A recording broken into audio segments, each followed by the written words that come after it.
आधी रात का वक्त था और जैकब अकेले स्टेशन पर खड़ा था। एक ऐसी ट्रेन का इंतजार कर रहा था जो आने का नाम ही नहीं ले रही थी। पुराने स्टेशन की घड़ी ने 12 बजाए और एक ठंडी हवा पूरे खाली प्लेटफार्म में फैल गई। अचानक एक ट्रेन कहीं से प्रकट हो गई, एक पुरानी जंग लगी ट्रेन जो जैसे समय के हाथों भुला दी गई थी। ट्रेन के दरवाजे कड़कड़ाते हुए खुले और बिना कुछ सोचे समझे जैकब अंदर चला गया। ट्रेन खाली थी, केवल कुछ धूल भरी टूटी फूटी सीटें थीं।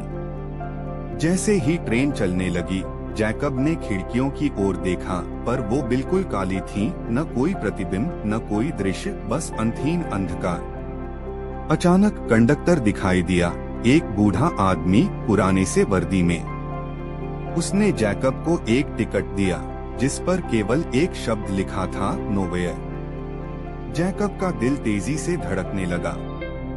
उसने कंडक्टर से पूछा, हम कहाँ जा रहे हैं? बूढ़ा आदमी रहस्यमयी मुस्कान के साथ बोला, वहाँ नहीं जहाँ तुम जाना चाहते हो, बल्कि वहाँ जहाँ तुम्हें जाना चाहिए।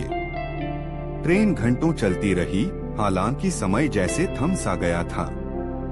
गाड़ियों में अजीब सी फुसफुसाहट गूंजने लगी और जैकब ने देखा कि सीटों पर कुछ धुंधले साए बैठे हुए थे, ऐसे साए जो उसके अतीत के लोगों जैसे दिख रहे थे।